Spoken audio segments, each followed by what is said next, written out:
kalian ini akan berkaya khazanah dalam majelis taklim di Kota Malang.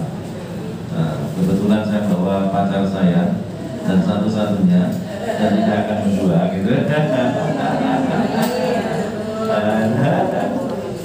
Tentu ini saya bangga. Alhamdulillah, biasanya saya itu kalau pergi tidak didampingi istri. Dari kecil-kecil juga. Dan dengan jajaran semuanya hadir di tengah kita. Luar biasa, ini adalah bagian dari komunitas yang benar-benar memperkuat majelis taklim di Kota Malang. Ya, saya hormati jajaran dari Gereja Aisyah, ini luar biasa juga, sama-sama memperkuat dengan majelis taklim di Kota Malang. Ditambah lagi ada tadi Masjid Jame ya, Masjid Jame luar biasa.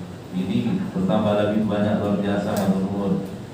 Kemudian tidak kalah pentingnya dari majelis taklim Ibu PKK begitu ya.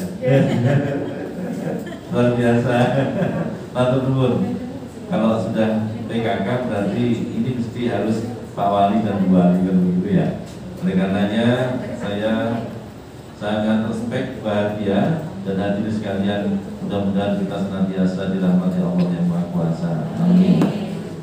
Alhamdulillah, bersyukur pada Allah pagi hari ini kita ini bagian dari amal sulit merawat cinta kasih budaya-budaya Islami dan budaya-budaya majelis taklim yang memang seharusnya menjadi luar biasa. Sebenarnya kalau sudah bicara ibu-ibu majelis taklim itu bukan hanya di layar televisi, tetapi kita sebenarnya melebihi dari layar televisi itu sendiri. Kalau ada di layar televisi ada Mama Dede ya, betul. Kalau di sini ada Mama apa? Mama Ina. Mama Ina. Mama Ina, ada luar biasa. Monggo. Jadi disepakati ini Mama Ina, gitu ya. Jadi luar biasa. Jadi saya masuk pertama, begitu buka pintu, wow, begitu bombastis dari ibu ini kan gitu. Terus begitu saya masuk toilet nggak ada yang laki, waduh, saya jadi nervous, saya nggak dewe kan gitu ya. Terus ditambah lagi ibu-ibu berpakaian yang luar biasa, kelihatan tampil beda. Ini yang saya sebut wow tadi. Dan sambil kesibukan nggak apa-apa, ada apa tadi pegang apa tadi pameran bazar itu. Saya kaget lagi, oh begitu ada bazar, baju-baju sudah pegangi banyak, sama menoleh ke kanan juga. Melihat ini pantas ini budaya ini punya jalan luar biasa itu. Begitu tambah lagi ada jualan makanan-makanan, wah luar biasa. Dan begitu masuk malah wow lagi, seragamnya luar biasa untuk BKMM. Tepuk tangan untuk kita semua. Beda. Dan seandainya nanti semuanya dari jaringan majelis taklim ini kita mempunyai satu komunitas yang sama dengan mungkin atribut yang sama, seragam sama, tidak mengapa. Tidak perlu kemudian dibedakan. Substansi majelis taklim semuanya adalah sama-sama kita lillahi kalimatillah kan, sama berjuang dakwah melalui ibu-ibu. Ini kita bangga. Makanya kami ingin di Kementerian Agama Kota Malang ini ada jaringan majelis taklim, ada aplikasi Jimat, Sistem Informasi Majelis Taklim Kota Malang. Ini kira-kira sudah terdaftar di Dimas Islam Nopo Dereng? Belum. Nah, ini saya kabarkan kepada dunia Mas Dengan. Di Kota Malang ada aplikasi Sistem Informasi Majelis Taklim yang kemudian nanti didaftarkan secara online, cukup dari rumah, bisa cetak di tempat. Mengapa itu penting? Karena keberadaan Majelis Taklim di Kota Malang ini di Kementerian Agama ingin Bapak-Bapak sekalian, Ibu-Ibu, Mas saya, ini ada jaringan yang benar-benar bisa menjadikan satu wadah. Boleh namanya berbeda-beda, tetapi dalam edukasi yang sama, dalam frame yang sama, tidak ada yang ekstrim, tidak ada yang aneh-aneh, gitu ya. Karena mohon maaf, dunia-dunia sekarang ini, tantangan kita di umat Islam ini, mulai munculnya sebuah ini kelompok-kelompok tertentu yang kadang-kadang perlu dicurigai. Misalnya majelis taklimnya tertutup banget gitu. Ini ada.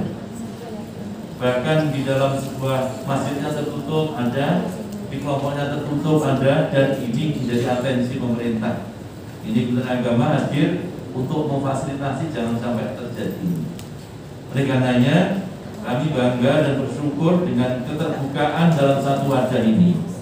Kita inginkan ke depan menjadi semuanya dalam bingkai yang sama dan lebih baik dengan nama-nama apapun, tetapi kemudian dalam kendali koordinasi yang mantap dari Kementerian Agama dan pemerintah Kota Malang.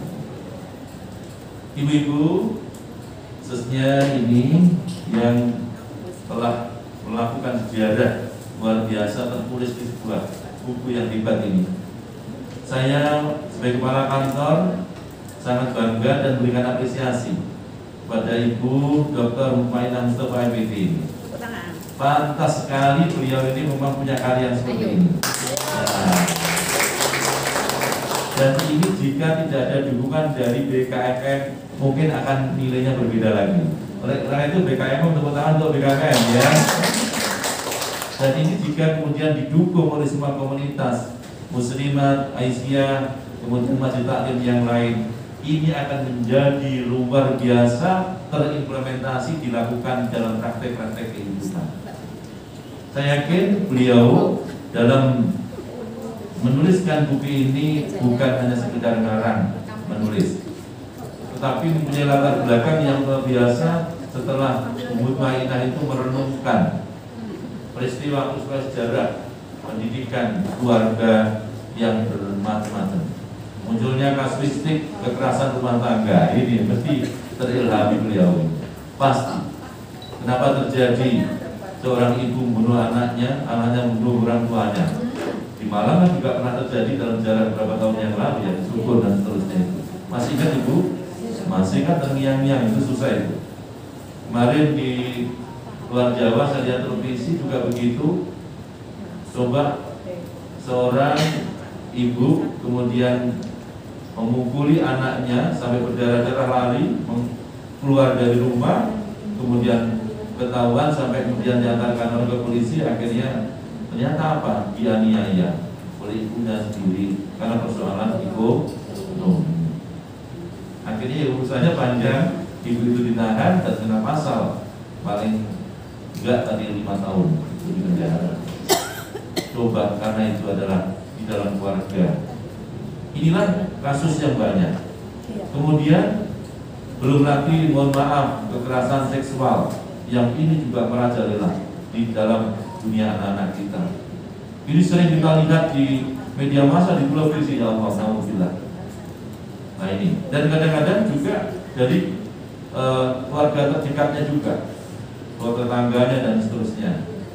Nah inilah kemudian hanya gara-gara permen saja, maka kemudian menjadi anak-anak kita menjadi masa depannya hancur. Dan juga kasus-kasus terkait dengan bagaimana anak-anak jalanan gengpang itu yang ada. Ini menjadi persoalan.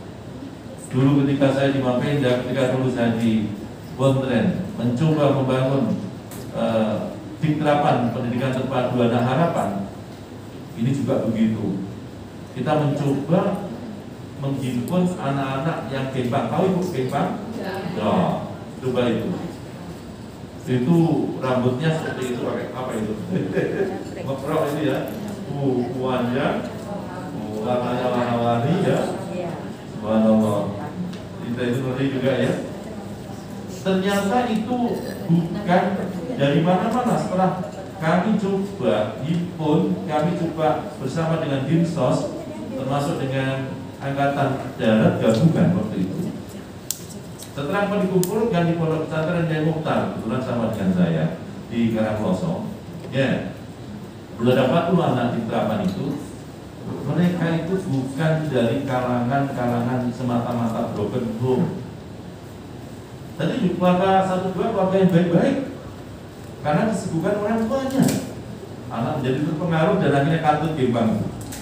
Bahkan ada 1 anak madrasah sanawiyah. Wow. Ini kan mencengangkan, madrasah sanawiyah negeri Tapi kebetulan tidak di Kota Malang, di luar. Nah, di luar saya menyebut nama. Ternyata ada kasusistik yang sudah tidak bisa dikendalikan, kemudian kasus dengan Genpa. Ini baru. Kasus inilah kemudian mencoba membuat kita itu seperti apa yang salah di dalam diri keluarga, peran orang tua terutama dan lingkungannya, seorang bapak dan ibu ketika kita bicara rumah tangga keluarga itu. Nah, akhir-akhir ini gadget ini barang kecil yang senantiasa menjadi dewa hari ini uang biasa, ya kan? Coba anak-anak ibu sekarang yang generasinya generasi 1 tahun, 2 tahun, bahkan 7 tahun atau 5 tahun, 10 tahun yang saat ini. Bedakah dengan generasi seorang yang tadi puisi tadi, yang dulu nggak pernah mengenal ini, sekarang ini bangun tidur, ini yang dicari siapa? HP ya. Nah, kalau ibu-ibu kan enggak loh. Nah, ini enggak, di sini enggak ada mungkin. Yang ada di luar sana itu. Bahkan ada anak 2 tahun itu kemudian kalau enggak ini mainan HP mau tidur enggak bisa tidur. Ini hari-hari seperti itu. Oleh karena ini sungguh miris juga. Bagaimana sesungguhnya yang paling pas untuk penerapan pendidikan ke dalam keluarga? Dan insya Allah nanti akan terjadi semuanya. Nah ini, saya ingin sedikit mengulas dari tambahan. Ada 6 generasi dalam 100 tahun ini. Ya, jadi kata dilayangkan apa-apa ada. Ada pos generasi Z. Ini coba itu lahir pada tahun 2013 dan seterusnya. Nah, perkiraan usia sekarang ini sampai dengan 7 tahun. Nah, ini ada generasi Z yang beda, lahir tahun 97 sampai 2012. Usia sekarang kurang lebih 8 sampai 23 tahun. Ini berbeda, sangat berbeda. Teman-teman nanti kita teruskan. Ada generasi milenial. Nah, milenial lahir tahun 80-an sampai 96. Perkiraan usia sekarang ini 24 sampai 39 tahun. Jadi kalau ada ibu-ibu yang hari ini usianya kurang lebih 40 tahun masuk generasi milenial. Makanya dengan urusan begini luar biasa. Ya, kalau saya usianya sudah 51, 52, maka menjadi apa namanya? Generasi kolonial. Generasi 4. Kemudian katanya Bu Paina pasca milenial. Oh, ngeles itu ngeles. Ngeles. Nah, apa? Cirinya udah berbeda. Jadi kalau istri saya dengan saya sudah generasinya beda, maka dia lebih taktik warung cepat sambil orang-orang bisa. Tapi kalau saya masih harus pakai kacamata dan itu pun pasti karena mutulnya kalau nggak terbiasa mau cari sulam itu. Ya, karena generasinya belum. Ini generasi milenial masih tapi sudah akhir. Dan saya bangga kalau ketika diajak masuk sini, sebenarnya kami itu ingin nostalgia. Karena bapak beliau, Abah itu dulu adalah pendiri yayasan di sini sama Yai Tolha. Ya. Makanya sering berusulan dan nama-nama itu ada di bangunan-bangunan ini. Ya, di rumah sakit tidak semua gedung ada.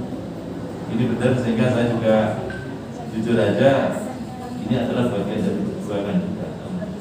Ya. Saya itu ngajar di Pasca juga Bu. Jadi sama Pak Jun dan kalau ada waktu ya dan lain-lain. Jadi ada nostalgia karena ini bukan tapi ini milik kita semuanya. Kita tidak perlu beda-bedakan ini tidak. Semuanya ini dalam fikih Islam dan ini perjuangan kita semuanya. Makanya nanti bisa kemana-mana. Termasuk madrasah kami silahkan dipakai untuk BKRM, BKMT maupun BK yang lainnya. Boleh banget. Aisyah boleh, Muslimat boleh, PKK boleh. Di Man 2 Kota Malang, di auditorium lantai itu bagus itu. Kira-kira nanti ada seperti ini, tapi gedungnya kayak gedung biskop gitu, naik ke atas. Silakan pakai. Ya, itu aja. Silakan benar. Nanti begini saya kepala madrasah coba WA saya. Benar. Saya deklarasikan bahwa madrasah ini untuk panjenengan umat. Silakan pakai. Kemarin dari Sekda datang ke situ pakai di situ coba. Diknas pakai situ. Lalu madrasah itu belum dipakai Diknas. Kenapa? Jenengan gak pakai untuk juga Kementerian Agama. Itu untuk jenengan belum tahu kan? Nah, saya kabarkan mereka ini. Di MTSN satu itu di belakang muat 200 sekian itu. Yang ini juga seperti ini juga. Silahkan dipakai untuk panjenengan, luar biasa. Benar ini. Oleh karenanya, ibu-ibu silahkan memanfaatkan fasilitas Kementerian Agama. Yang penting kita koordinasi cukup PA saja, nggak usah terlalu ribet. Nggak usah sowan ngapain. Kita ini satu rumah lo ngapain toh? Jadi Kementerian Agama itu sesungguhnya sangat berkepentingan dan memiliki panjenengan semua. Milik jenengan Kementerian Agama, bukan yang lain. Semua kata agama itu ya Kementerian Agama. Gitu kan? Oleh karenanya pembinaan apapun yang berkaitan dengan agama pastilah di Kementerian Agama. Justru saya senang jika Majelis Taklim di Kota Malang ini termasuk BKM ini benar-benar bagian dari Kementerian Agama yang sungguhnya dan itu adalah fungsi kami. Nah, ya silakan manfaatkan fasilitas gratis tidak dipungut biaya. Nah, ini promosi. Biar jenengan kenal ini loh madrasah Jalan Bandung, oh ini loh madrasah yang ada di Gedung Kandang, oh di pelayanan ini di Man 1 juga banyak. Jadi gedung punya aula-aula.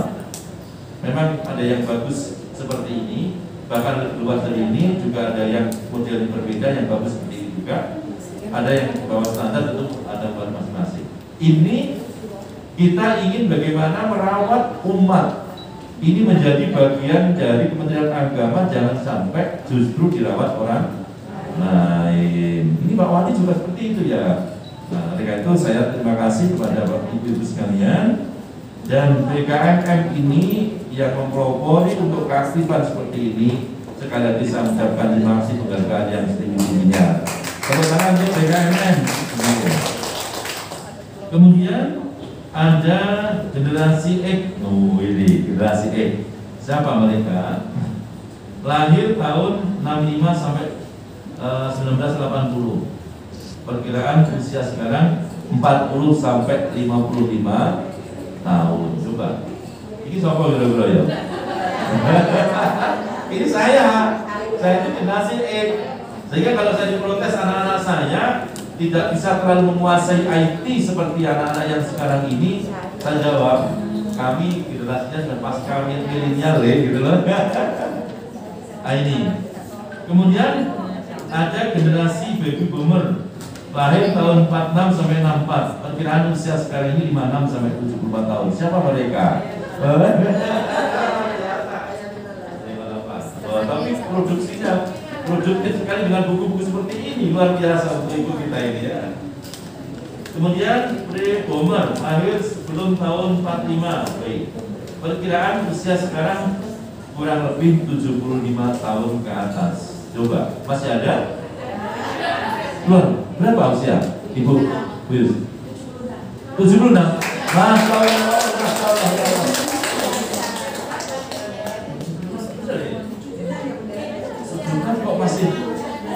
Kok masih milenial ya? Iya, RRI. Iya ya, jurusan Wono. Iya, saya beliau ini 76 sekarang. Apa bu resepnya bu? Bawa itu, tepuk tangan dulu, Bawa. Saya yakin nanti makna Quran di sini ada nanti. Baru dikembangkan itu. Kalau dalam keluarga terutamanya bu ya, itu kalau dalam ibadah itu 76. Kalau ketemu orang tua kata kiai itu begini, minta doa kepada orang-orang yang lebih tua kita agar kita menjadi seperti mereka. Betul gitu?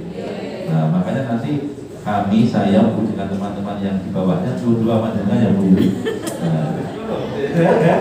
Mudah-mudahan bisa tua-tua, dampingi anak, ya, cucu dan istri. Nah, inilah kemudian dengan gaya yang berbeda.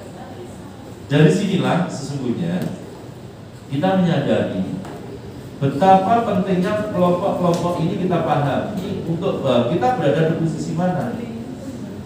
Hari ini kita generasinya milenial yang paling banyak sekitar 25%, dan disusul generasi Z tadi yang pertama, anak usia yang baru muncul. Dengan kecenderungan IT, gadget dan semuanya transaksi dan usaha bisnis nanti ke depan dengan seperti ini. Coba bayangkan, ketika pada saatnya nanti kemudian anak-anak kita tidak selalu bersosialisasi, apa yang terjadi? Bisa jadi ke masjid juga sudah berat. Lebih baik pakai ini. Ibunya rajin ke masjid, bapaknya kiai, tapi anaknya gimana nanti? Coba. Bisa jadi bapaknya, ibunya guru agama, tapi anaknya ini generasi yang salah. Apa kita nggak juga khawatir ya? Padahal kita dituntut untuk menyiapkan generasi yang masih seperti kemudian yang kuat ekonominya, kuat akidahnya, kuat agamanya dan semuanya. Tentu ini. Nah, belum lagi bagaimana ketika kemudian ditanya tentang masalah hal-hal lain yang berkaitan dengan pembelajaran. Maka sekarang orang sudah lebih, anak-anak itu mapan dengan daring. Suruh sekolah juga mikir-mikir. Padahal merasa di rumah. Karena lebih enak ini, nggak terlalu tertekan ya. Blended learning luar biasa. Tetapi sekali lagi, apakah kemudian model pendidikan yang hanya mengutamakan IT cukup untuk membuatkan karakter pendidikan anak? Jawabannya nanti di buku ini. Luar biasa betul. Nah, di sini adalah kita mempunyai tantangan yang besar sekarang ini dengan IT kecanggihan ini. Satu sisi semua orang dengan melek IT, tetapi itu menjadikan sarana untuk percepatan dalam segala hal. Dan globalisasi tidak bisa dibendung negara manapun yang berdampak masalah ekonomi dan pendidikan. Tetapi bagaimana dengan karakter akhlak, karakter Islami, religi dan segala di dalam nilai-nilainya, budi luhur dan dalam tradisi di Indonesia sebagai adat ketimuran, bagaimana ini bisa terbangun?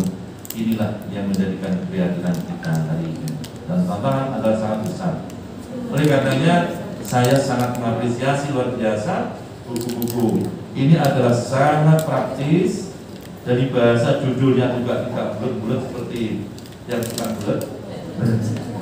Saya itu kan ingat Bu ya, kalau membuat tesis, membuat skripsi, membuat disertasi itu yang kalimatnya panjang bahasa Inggris itu ya, membuat orang jadi bingung. Ternyata kadang-kadang orang pintar itu tidak ingin membuat bingung. Ya. Yang saya pinternya para profesor, para pakar-pakar pendidikan itu saking pinternya kadang-kadang tidak sedikit membuat bingung ini. Padahal kalau kita ini butuh disederhanakan. Cara masak sambal ngono, sing penting ono awuyahe, ono lomboke, terus ono sini, ono apa Bu? Tomat, terus tambah lagi apa? Kemangi. Ditambah lagi apa? Tempe. Ditambah ya Pak? Asin. Waduh, sampai ini mau makanan Bu. Ya Allah. Artinya apa? Menurut filsafat sesungguhnya yang benar, ilmu itu lebih untuk mensimpelkan, bukan membulatkan. Filosof-filosof sebenarnya membingungkan orang kadang, padahal sebuah ilmu apapun menyederhanakan dari sebuah pemikiran. Dan maka ini adalah bagian dari yang luar biasa, karakter pendidikan keluarga, mulai dari masalah apa yang disebut dengan karakter. Saya sedikit mulai baca pada mengenai karakter, nilai-nilai karakter dalam misalnya berlandaskan budaya bangsawi. Saya kemudian mikir ada religius, bagus. Ternyata di sini bukan hanya memahamkan keberagamaannya secara militan di internal, tapi ada nilai lain bahwa kita di Indonesia berdampingan dengan agama lain juga. Ternyata ini juga penting, jangan sampai kemudian mendidik berkarakter Islam yang kemudian antipati dengan agama lain, membuat kemudian Indonesia berpecah-pecah. Nah, oleh karena itu ini menjadi perlu sangat didalami satu persatu, dan yang penting lagi adalah ayo kita jadikan pedoman untuk perilaku, sikap, dan praktek-praktek keagamaan yang ada di lingkungan kita. Bagaimana jujur, coba, toleran, pokoknya ini ada 8, disiplin, kerja keras, kreatif, mandiri, sampai peduli, sosial, tanggung jawab, termasuk semangat kebangsaan kita tanah air. Kalau ini kemudian diterapkan dengan agama kita, sangat-sangat relevan, karena memang saya lihat buku ini adalah sumber nilainya adalah sumber nilai dari Quran dan hadis. Bagus. Maka mohon ibu-ibu BKMM benar-benar bisa membaca ini dengan baik. Rugi kalau enggak. Saya barusan membaca belum terlalu lama, tapi sudah banyak inspirasi, membuat saya kemudian mikir nanti sama istri, setelah dibaca apa yang kita lakukan nanti. Nanti kalau enggak koordinasi dengan ibu Daglan nanti ya. Jadi dengan begini nanti ada klinik akhirnya ya. Klinik keluarga muncul, ada klinik apa lagi? Bimbingan konseling bagi anak-anak muncul. Ya, seperti apa sih nanti kita menanamkan karakter kejujuran gitu ya. Oh, ternyata kejujuran itu tidak sekedar hanya apa namanya? Sekedar rapot yang nilainya agama 100 gitu ya. Bagaimana menanamkan karakter? Saya masih ingat ketika anak itu menjadi jujur, maka ada kantin kejujuran. Bisakah kemudian muncul ada kantin kejujuran di luar? Kalau di rumah ada kan? Bukan kantin, teman-teman. Nah, jadi nilai-nilai kejujuran di rumah yang tidak harus kemudian diawasi oleh orang tuanya, ibunya. Nggak perlu lagi terlalu kontrol yang berlebihan, tapi punya jiwa yang memang menjadi satu kesatuan yang utuh di dalam ciri khas anak gitu ya, sehingga ucapannya sudah clear, sikap perilakunya sudah tidak perlu diragukan. Kemudian apa yang kemudian dia lakukan di luar pun sama dengan yang dilakukan di rumah, sehingga pendidikan itu di dalam keluarga, kemudian ada pendidikan formal di sekolah, madrasah, ada pendidikan masyarakat, dan ini menjadi luar biasa. Saya bangga, bersyukur, mudah-mudahan buku ini menginspirasi, menjadikan pedoman, tuntunan, dan kemudian kita ingin melakukan yang terbaik dalam pendidikan keluarga yang ada di rumah. Dan tip ibu-ibu yang tetap militansi di dalam keagamaan kita. Sekalipun kita harus berbuat baik kepada semua agama yang ada di Indonesia, itulah moderasi beragama. Tetapi jangan kemudian mencampur adukan ritual agama antara satu dengan yang lain. Hari ini juga ada perkampuran kadang-kadang. Kita dalam konteks kebangsaan, keumatan, kemanusiaan, siapapun mereka di Gunung Semeru, kita akan bantu dengan donasi-donasi, tidak melihat agama apapun. Itulah persaudaraan kemanusiaan. Anjing pun Rasulullah memberikan dengan rumahnya air putih, air kemudian diminumkan dengan anjing itu nanti dijamin masuk surga. Itulah kemudian penting bagi kita. Oleh karenanya, ayo kita sama-sama menguatkan barisan untuk majelis taklim yang ada di Kota Malang. Kita kuatkan segala bentuk komunitas, dan yang terpenting adalah bagaimana kita menguatkan BKMM ini bukan hanya sekedar sebagai sebuah komunitas khusus, tapi kemudian bisa menyatu dalam semua komunitas yang ada di Kota Malang. Ingat bahwa di luar sana juga banyak perkumpulan-perkumpulan di luar Islam. Kita tetap baik mereka berjuang dengan komunitas agamanya, kita dengan agama kita. Kalau tidak, siapalah lagi. Generasi milenial, generasi Z tadi itu tergantung kepada hari ini. Oleh karena itu Rasulullah jauh ya, kullu mauludin yuladu alal fitrah. Fa'abwahu yuhawidanihi au yunasironihi au yumajisanihi. Rawahu Bukhari Muslim. Setiap anak yang baru lahir itu adalah fitrah, suci. Menurut teori tabula rasa, ya kan gitu ya, kertas putih. Yang tadi Bu Dari sudah menyampaikan, tinta warna apapun mau diberikan kepada anak kita. Ya ini kan, berarti ini adalah anak punya potensi. Bagaimana kemudian dia menjadikan lingkungan itu menjadi Nasrani, Yahudi, Majusi, bergantung kepada orang tua dan lingkungan. Berdasarkan inilah kemudian teorinya bahwa keturunan tetaplah menjadi faktor gens yang juga sangat menentukan.